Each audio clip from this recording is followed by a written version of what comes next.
Welcome to Manager Tools and Career Tools. Today, we're re-releasing a cast called An Especially Important Relationship in a Downturn. You might be surprised to learn, but that especially important relationship is with your boss's peers. Your boss's peers play a huge role in how you might be treated if there are discussions regarding layoffs or furloughs or salary cuts or what have you. And people tend to miss that. So this cast is for that guidance. As you probably know, we're surging casts for the next couple of weeks, delivering casts daily rather than weekly, addressing the kinds of things you're going to be facing in the weeks ahead as our economy continues to struggle due to COVID-19. Here we go.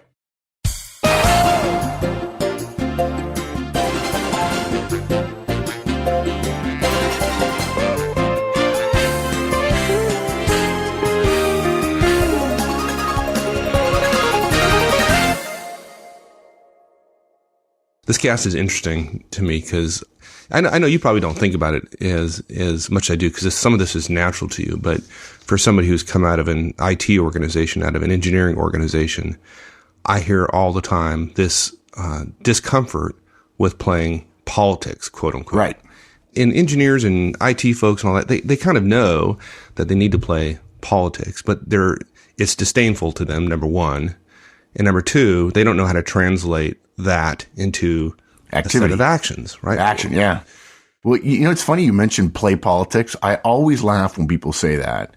And when people think I'm weird because all I think about is management and clients and individual managers, I really have no life. But people think I'm weird because they start saying, well, I don't want to play politics. I don't want to blah, blah, blah. My response is, you're right. You don't want to play politics because everybody above you, they're not playing. They're working. Yeah, it's for real. And it's not sport. It's serious stuff. And if you go into that and you play, you're going to get your head handed to you. Exactly. Yeah. And so I wanted to mention that, and that's not part of the show notes. That's not part of our planned delivery today. But it's important. So if you're a technical person or IT person, engineer, whatever, where you don't naturally tend to think about these kind of things, here is an example. This cast is an example of politics in action. Politics in a positive way, which is building relationships. Look, I don't think, it's funny. I don't think you can say politics in a positive way. Well, we can, but we just ought to have a string, a thread or a grouping of casts called politics to help to speak to people who would call it that. But the fact is, if you're in an organization and there are people involved, politics are happening. You can wish it away. I think we mentioned recently in a cast something to the effect of, we make recommendations for the real world. And I just think that this is politics, but it is how organizations run.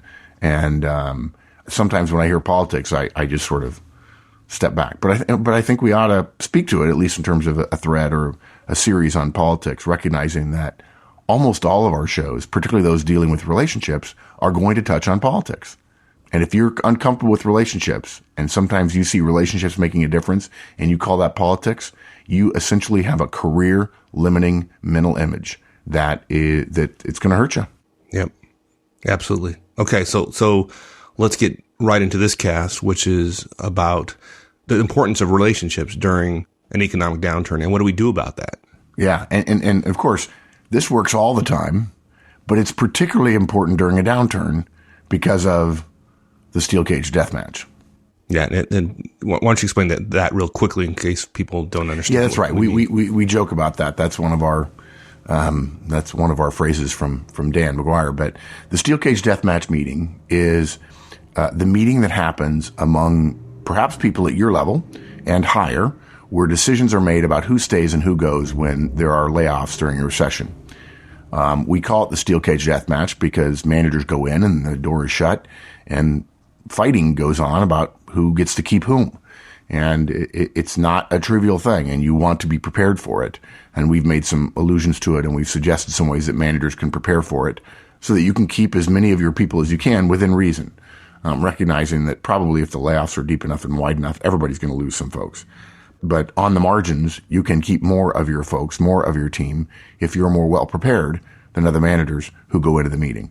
Some managers would call it a layoff meeting. Some people would call it a headcount meeting. Some people will call it a drawdown meeting, whatever you want to call it. We joke about it and call it the steel cage death match to send some message about how important it is and how professional managers can get ahead with advanced work. Right.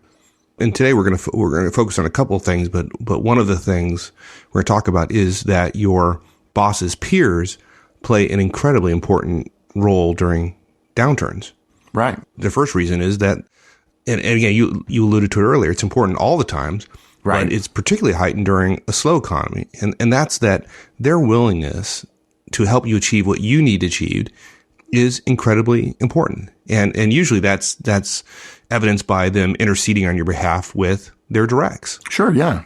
So that's part of it. And if you have a good relationship with your boss's peers, they are much more likely to talk to one of their directs on your behalf after, and here's the key, right, giving you 5 minutes to state your case for why one of their team members is not doing what you need them to do.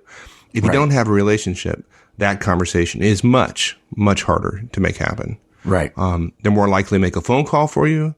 They're more likely to look over a presentation. They're more likely to engage in a pre-wire with you. Yeah, the pre-wire is a huge one to me that I think people miss all the time. You've got to pre-wire. If you don't know what that is, we've got a show on it. And the better relationship you have with your boss's peers, the more likely you are to have things go well.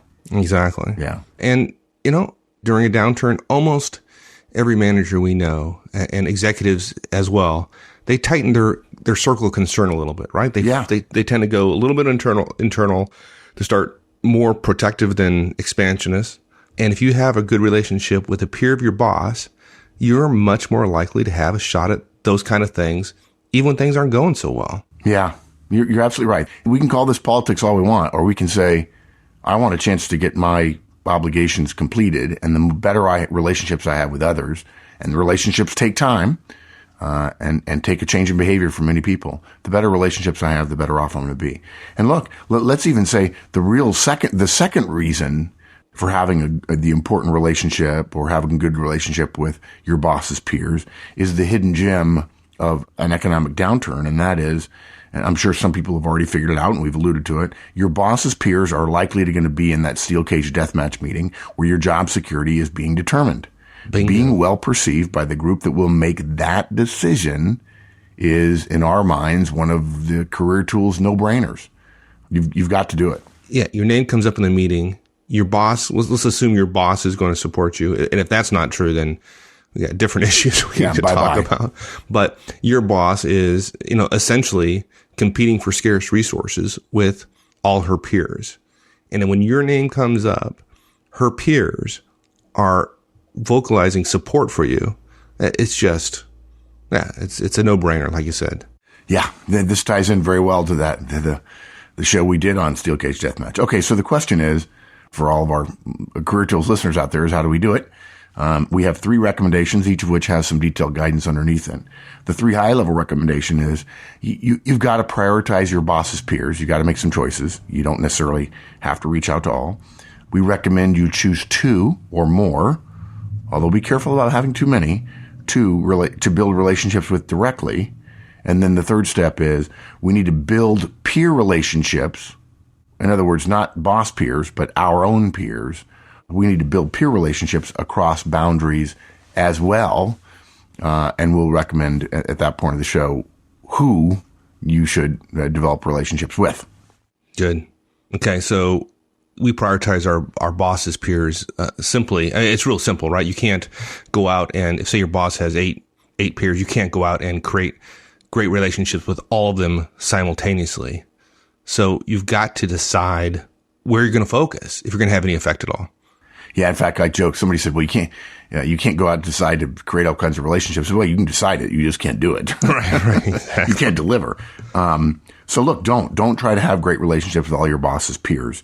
You don't need to have 8 peers speaking up for you because it won't work. There are some of your boss's peers who are either too disconnected from your boss personally to intercede on your behalf when the chips are down, or they're too disconnected from him or her professionally to do so.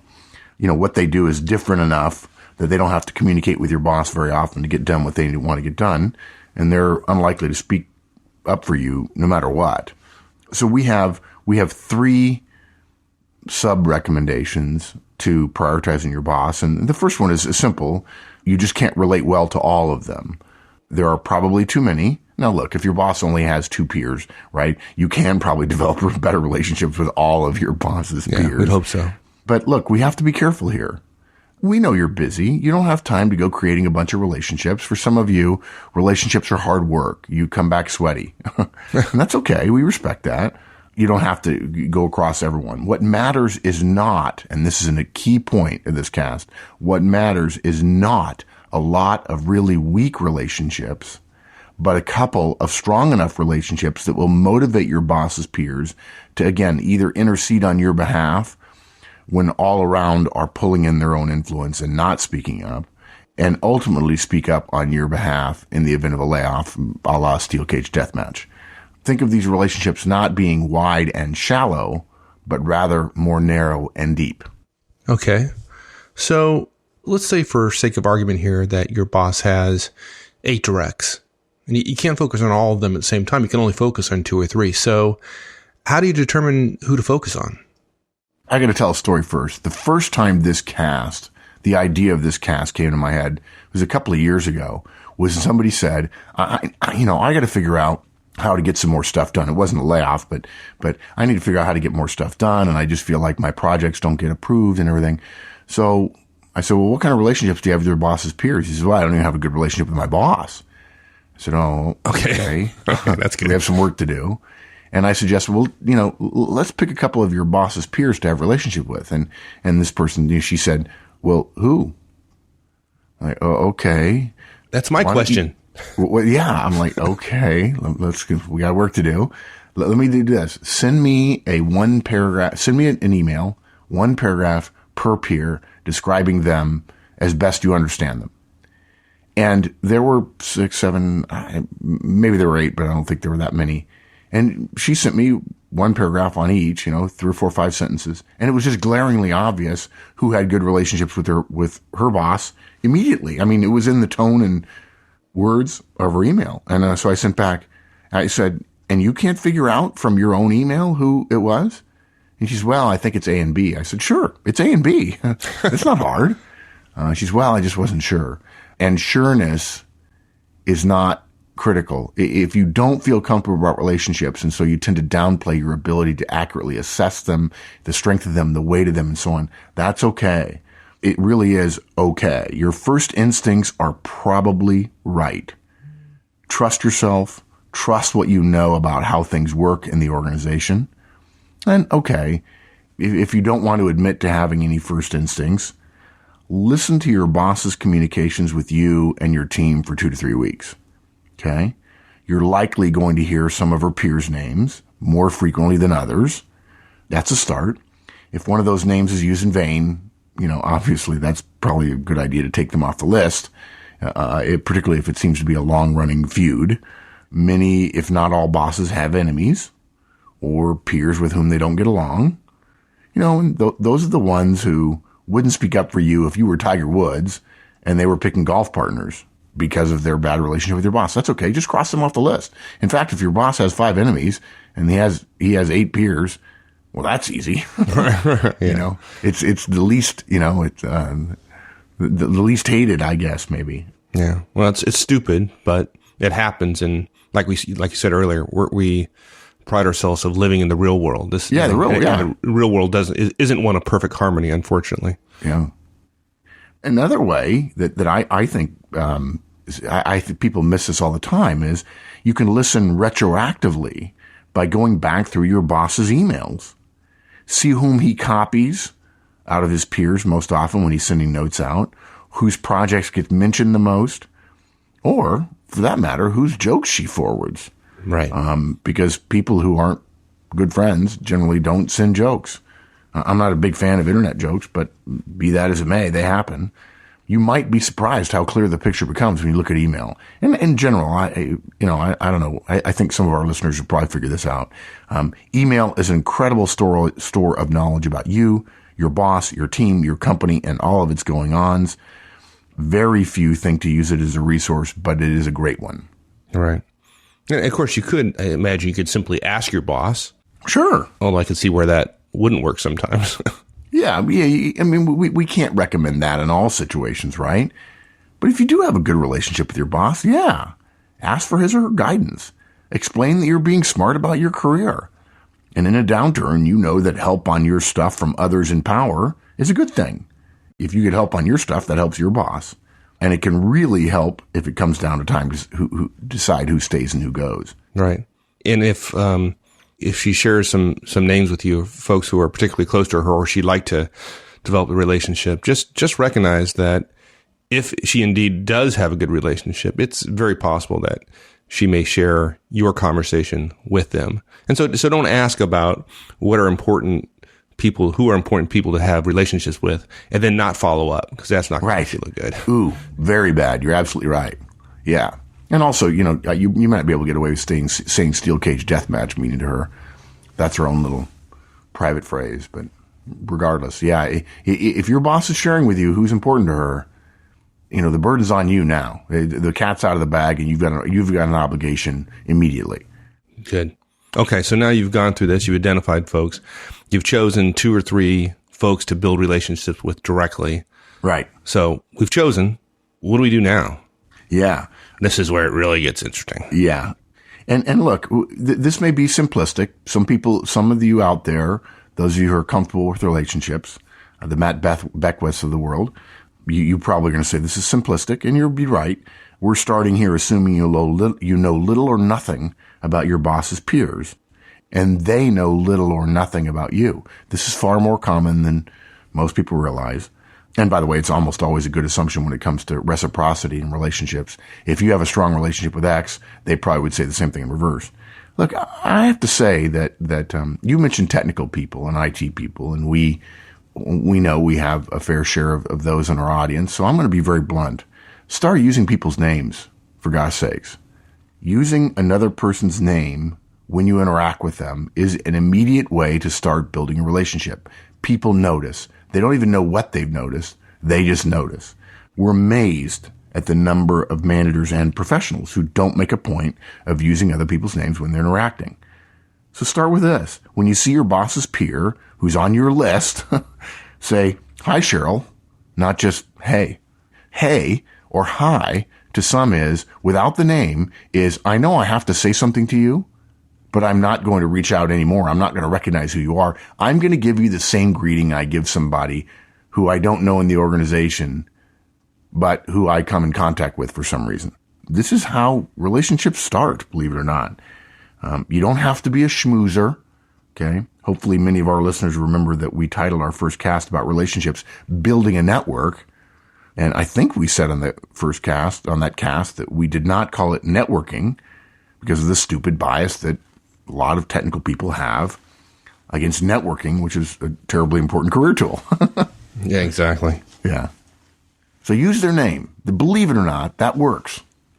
One thing, this is something that just floors me every time, which is, and it's so simple, but folks don't do it. And I think we alluded this maybe on our very first cast when we described, I think we titled it, is a bad title, but I think we titled it something like Solution to a Stalled Technical Career. Well, why is that a bad title? Dude. That was a good title. Oh, you like it? Okay. All right. The technical people, yeah, they wonder why their careers are stalled. And they're like, I'm learning all this technical stuff. I'm like, dude, you need to know people. Yeah, you exactly. Need to have relationships with the marketing people that you don't like because they go party on Fridays at 3:00 in the afternoon. Okay, well, I'm glad you liked the title. So, yeah. So the thing we talked about in there was when you go to meetings, sit with the folks that you want to develop relationships with. Don't sit with your friends. That's the natural thing. We all, I think we talked about on the podcast, you go into a meeting with say IT and marketing, and you have marketing on one side of the table, and then you have IT on the other side of the table. And well, that doesn't feel like it's relationship building. Right. So in this case, sit with your boss's friends. Yeah. There's 2 or 3 people. If they're in the meeting, go sit with them. And then when you sit with them, don't sit like a stone either. Do what you normally do when you sit next to someone. If you get up and get coffee, ask them, hey, can I get you some coffee? Or to our earlier point, hey, Joe, can I get you some coffee? Right, exactly. Ask them about their perspective on, particular situations that are coming up during the meeting. Right. If you have a dog in the fight, ask their opinion before the conversation. Right. If you need common ground and struggling, refer to one of their directs who's a peer of yours with whom you have a relationship. Yeah. Talk, ask questions, listen, respond. That's what folks do when they're in a relationship. Yeah. Talk, ask questions, listen, respond. Gee, it sounds like it's a relationship. Kind of. Yeah. Sort of. Yeah. Another thing, the second thing we recommend, or the third thing we recommend, gee whiz, even if you can't sit with them at the meeting, I mean, some places have seating charts, shake hands before and after the meeting. Go over and say hello. And this one's funny because it's like we recommended it years ago. And it works, however unclever or overly simplistic it sounds. Whether you sit next to, walk over, shake hands, say hello. Maybe you have to get to a meeting a couple minutes early, and maybe you have to hang around a couple minutes afterwards. And for those of you who are in the efficiency rather than the effectiveness category, you're in the just let me do my work and I'm really not a politician kind of thing. If you're one of those people and you're too busy to be at meetings on time and so you can't show up a couple minutes early, look, I'm a nice guy and all, but let me just tweak you a little bit and say, please stop listening to this cast right now because you're so good at making excuses for yourself for not having to do things you're not comfortable with that you're unlikely to put into action our recommendations going forward. If you want better relationship with your boss's peers, which is how people who end up lasting through steel cage deathmatch meetings or layoff meetings on the margin, not in all cases, but on the margin. That's how they make it through. Then if you don't have those good relationships and you're not willing to, in your mind, play politics or put differently, simply strengthen relationships, you're unlikely to be successful.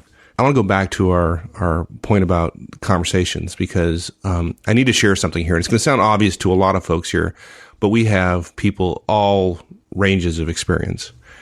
When you're having a conversation, a good conversation with folks does not include your problems, your issues, speaking poorly of others, gossip.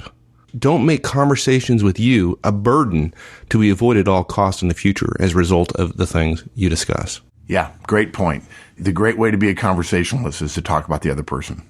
Exactly. Yeah, good. All right, so now we've picked 2 or 3 of your boss's peers that we're going to build a relationship with. Who else? Anybody else we need to work with? To me, this is the mistake people make. If you only listen to the first part of this cast, you might very well, if you're clumsy about it, and look, all of us are at various times. We're not asking you to be a statesman or a diplomat or somebody from the State Department, but up until now, you could argue this is just a cast about sucking up. It's not. No, I hadn't thought of it that way, but you're right. The real relationships that really matter, that are relatively easier to do, are to build relationship with your peers, those people who are directs of your boss's peers, across the boundaries. This is really where you can have the most impact. Because of that role imbalance between your relationship and your boss's peers, you may not have as much natural connection with some of them as you can more easily with their directs. Again, we're assuming that the directs of your boss's peers are your peers, roughly. Solid relationships with your peers will filter up to their bosses. If you do right by your cross-boundary peers, they will more likely do right by you. We're not Pollyannas. We know they might not, but more likely they will. And they're going to communicate that to their boss. Input to their boss from them. Now listen, about your work product, about your support of them, about your support of his projects, those things pay huge dividends when tough decisions are made. Yeah, absolutely. Okay, so here's a real crux of the issue, though. Let's say my boss has 8 peers. Right. And each of those peers have 8 directs. And if I can do my math properly, that means there's 64 peers that you need to go develop relationships with. Yes, I think our head just exploded. I don't think we can do that. Yeah, how do I handle that? Yeah, look, this is a similar thing. I think a lot of people mistakenly believe they draw the idea of politics and networks and relationships as a gigantic thing of, my gosh, there are hundreds of people here, I can't do that. Well, you're strategic about it. And again, we prioritize the directs of the key peers higher than we do of others. So if there are 8 peers of your boss and there are 2 that you have picked as being key or close, you choose to relate to 2 or 3 of their directs. And frankly, hey, you choose to strengthen your relationship with their directs more than you do with the others. And you probably pick 2 or 3 of those who are first among equals, if you will, to strengthen your relationship. What you're doing is you're doubling down your bet on the key peers. The combination of relationships with the peer, your peer, and with the boss's peers as well, that we have better relationships with people who report to the key boss's peers, is necessary to build that critical mass of knowledge in the boss's peer that would, and improve our relationship and our reputation, the influence relative to that, we need to cause them to act, right? If we have slight relationships, per our earlier point about shallow and wide, if we only have slight relationships with a lot of people, they won't necessarily act when it matters. But good relationship with a couple of key peers of our boss and their directs, and in fact, a couple of their directs, is a way to eliminate the possibility that you look, there are too many, I can't do it. Right. So you're almost purposely trying to create this like echo chamber of good stuff about Mark Horstman. Yeah. It's usually not a good word, echo chamber, but that's exactly what it is. I want them talking to each other about me. Exactly. Let me ask you a question though. Who should I focus on? If I have, let's say this peer of my bosses is one of the people that I have selected to build a relationship with, and I've been working with her, and she has 2 or 3 directs that I think are important. And a couple of them I have good relationships with already. And there's one I don't have a good relationship with. Maybe it's worse than not good. Maybe it's a bad relationship. Where do I focus? I focus on the ones that I have, kind of building our strength, or do I go and spend time trying to fix my broken relationship? Build on strength. Yeah. Don't try to take somebody out of the cellar. If you spend 6 months working on it and you get them out of the cellar and into neutral, they're not going to be talking to their boss about you. That first impression is negative, and you have to work really hard to overcome that. So if you have good relationships, or just let's say average relationships with a couple that are key directs of your boss's peers, in other words, your peers across the boundary, I would start there rather than trying to salvage one. Now look, if he or she is first among equals in a big way, then you need to respond to them just because that's part of building a relationship with their boss. But no, I wouldn't try to take somebody out of the cellar. Yeah, you could spend a lot of time there. And not frustrating time. Good. Okay. All right. So now I've got a couple of folks. Give me some ideas on what I can do specifically. Yeah. What can I do to build those relationships? And this is one of those points that I think hopefully insulates us from a cry of politics. Look, what you do, the way you build relationships, is you do good work. and the way we recommend that in terms of peers across boundaries is you respond professionally to them when they have requests about work. We're not saying you go party with them every Tuesday or every Friday. No. All right. Okay. Some of you, now the marketing folks, now don't stop listening at this point. Yeah. Right. We'll do good work and party. Yeah. Right? There you go. Okay. What we mean is respond as a professional would to those requests for support. Consider the request. And if you can justify it in light of organizational needs and your additional criterion of supporting your key boss peers, respond well. Do high caliber work to a standard that if it were provided to you in reverse, you would consider remarkable. I love that word, by the way, because remarkable means others would remark on it, right? Because our resources of energy and time are not infinitely elastic, okay, this way may mean that we have to say no to some other requests. And look, folks, that's fine. Plenty of folks are already doing that without consequence. You're probably saying yes to everything and then letting some things go, or some requests are just not getting to you. And by the way, there's nothing wrong with going to those key peers and saying, hey, if you ever need anything, let me know. I'll be happy to help out. If you need me to leverage somebody on my team, I'll be happy to help out. Again, professional doesn't mean saying yes to everything. No one says yes to everything. All we're doing here is making obvious to y'all a reasonable criterion to apply to requests you get, and to elevate those requests from people who are key peers, to key across boundary peers, reporting to your boss's key peers. Yeah, good. Another thing you can do, this is a big mistake that younger people make. The wiser professionals get clarity up front. Younger professionals, when they learn it's important to respond well to certain requests for helps or to requests for project support, what they do is they're really eager about it. Sure, I'll be happy to help. A little bit of puppy dog in them. When we're young, we want to move quickly. When we're trying to build a relationship, we want to say yes and we want to get busy right away. And that's the wrong answer. The smart move here, in terms of improving the chances that you will deliver good work in a timely way, high quality and timely work, is to slow down on the details in the beginning while being clear that you'll help.